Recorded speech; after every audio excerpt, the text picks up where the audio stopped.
When your father is Tony Beets, one of the most feared and respected gold miners in the Yukon, expectations are sky high. For years, Kevin Beets has worked under the king of the Klondike's watchful eye, but this season he stepped into a role he had never carried before: mine boss. The pressure was crushing, the odds were stacked against him, and the season was on the verge of collapse. But then, against all expectation, Kevin delivered his best cleanup ever, one that nearly doubled his gold and reignited hope for the entire operation. From the very start, nothing went right. The harsh Yukon wilderness punished Kevin and his crew at every turn. Equipment failed. Breakdowns piled up.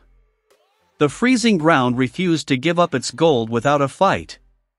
After months of grinding work, Kevin had just 470 ounces to show for it, far too little for the millions invested into the season. With the icy grip of winter only weeks away, the dream of survival was slipping through his fingers. This wasn't just about gold. It was about reputation. Kevin and his partner Faith had risked everything. If the season ended in failure, the money would be gone, and Kevin's first season as mine boss would be remembered as a disaster. But Kevin wasn't ready to give up. He decided to risk it all on one final gamble: 24-hour, non-stop mining. No sleep. No breaks. Just machines roaring through the Yukon day and night. Brennan Rualt worked tirelessly by day, clawing new paid dirt from a promising stretch of ground and stockpiling it by the wash plant. At night, Hunter Canning and newly recruited veteran miner Rick Johnson kept the operation alive, battling fatigue and the cold as they fed the hungry plant under the glare of industrial lights. The strategy was brutal, but it was the only way to chase the impossible goal: doubling their gold in just 4 weeks. Of course, nothing in the Yukon comes easy. Disaster struck one freezing night when Rick's loader sank deep into the mud, wheels spinning helplessly.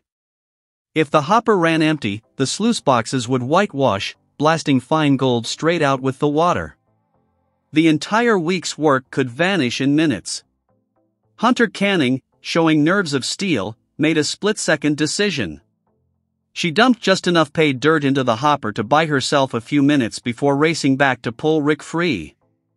Against all odds, she saved the machine, saved the night shift, and saved Kevin's gamble. But the dangers weren't over. Oversized rocks jammed the Grizzly, forcing dangerous shutdowns. Every breakdown felt like the Yukon testing Kevin's resolve, daring him to quit. Still, the crew pressed on, fueled by nothing but coffee, adrenaline, and sheer determination.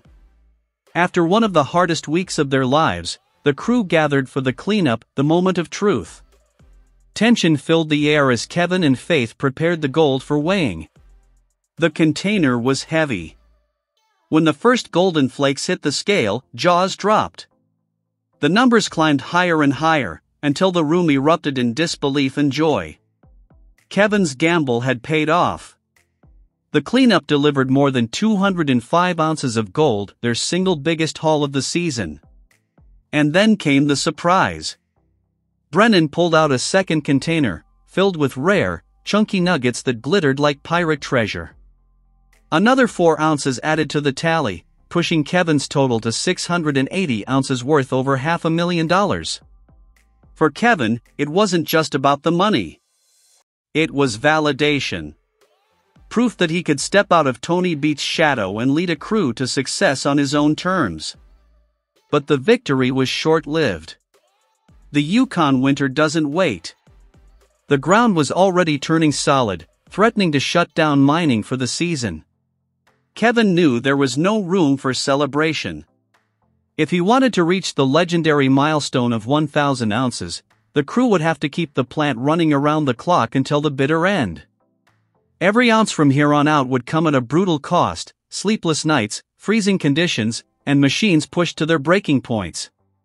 The dream was alive again, but the fight was far from over. This season will be remembered as the moment Kevin Beets stopped being just Tony's son. Through grit, determination, and the courage to gamble it all, he proved himself capable of leading under the harshest conditions. His best cleanup didn't just deliver gold, it delivered hope, momentum, and a glimpse of a future where Kevin Beets carves out his own legendary name in the Yukon. One thing is certain, if Kevin can finish the season strong, he won't just meet his father's standard, he'll set a new one. For years, Kevin Beets has worked under the watchful eye of his father, Tony Beets, the king of the Klondike and one of the most legendary miners in gold rush history. To many fans, Kevin was simply the heir apparent, destined to someday inherit the Beets mining empire. But in season 15, Kevin stepped out of the background and into the spotlight as mine boss. The result? A performance that showed he's no longer just Tony's son, he's a leader capable of running his own operation. Growing up in the Yukon gold fields, Kevin has been surrounded by heavy machinery and high-stakes decisions since he was a kid. But taking charge of a crew is a different challenge entirely. When season 15 began, Kevin was faced with the daunting task of proving himself not just to his father, but to the entire mining world. Millions of dollars had been sunk into equipment and startup costs. What set Kevin apart this season was how he responded under pressure. Instead of folding, he doubled down. When time began running out, Kevin made the bold choice to run his wash plant around the clock.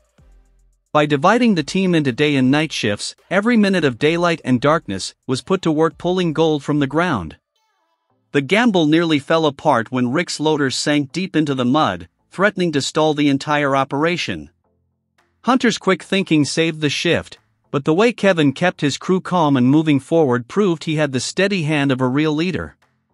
For much of his career, Kevin has been seen as Tony Beets' right-hand man, but never the star of the show. Season 15 changed that. By taking control, making bold calls, and guiding his team through setbacks, Kevin showed he can stand on his own as a mine boss. He proved he has the instincts to read a situation, the courage to take risks, and the discipline to keep his crew focused when things seemed bleak.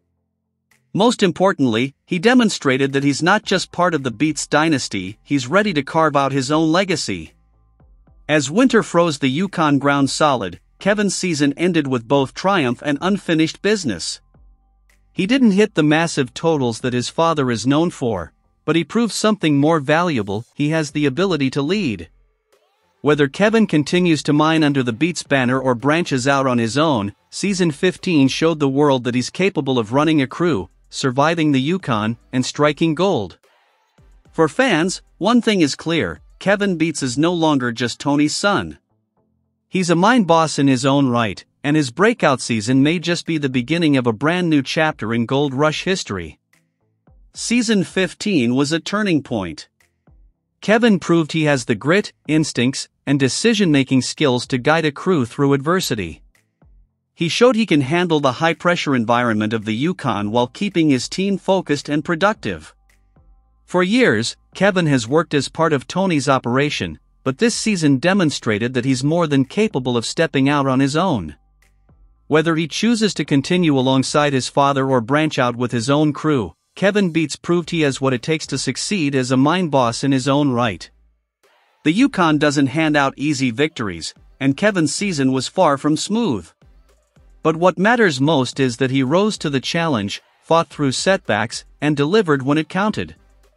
Season 15 will be remembered as the year Kevin Beets proved he was ready to break out, not as Tony's heir, but as a leader ready to carve his own path in the world of gold mining.